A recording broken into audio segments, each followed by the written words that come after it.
येत्या शनिवारी इरूच्या स्कूलमध्ये ॲन्युअल डे आहे आणि त्याच्यामुळेच फर्स्ट आणि सेकंड बॅच स्कूलवाल्यांनी एकत्र घेतली आहे. तर माझ्या पुढे गर्दी बघा, माझ्या मागे पण होती आणि तसंच अर्धी गर्दी त्यांच्या पोरांना घेऊन गेलेली होती. तसं मागच्या वर्षी ना इरूला ट्रेडिशनल सॉन्ग होता म्हणून नऊवारी साडी आणि त्याच्यावरचा मेकअप आणि हेअरस्टाईल करायला मला खूप वेळ लागला होता, कारण ती एक जागेवर नीट बसत नव्हती.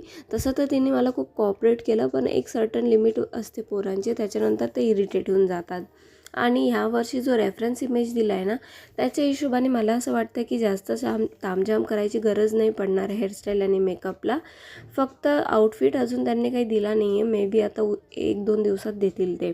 आणि किड्स फ्रेंडली मी मेकअप किट मागवला होता, पण तो जो येणार आहे त्या टाईमला नव्हता येणार, त्याच्यानंतर येणार होता म्हणून मी कॅन्सल केला. आणि हेअरस्टाईलसाठी मी दुसरा काहीतरी ऑप्शन शोधते तुमच्यासाठी. आता तिचा लुक सरप्राईज राहणार आहे, जे तुम्हाला रविवारी दिसेल.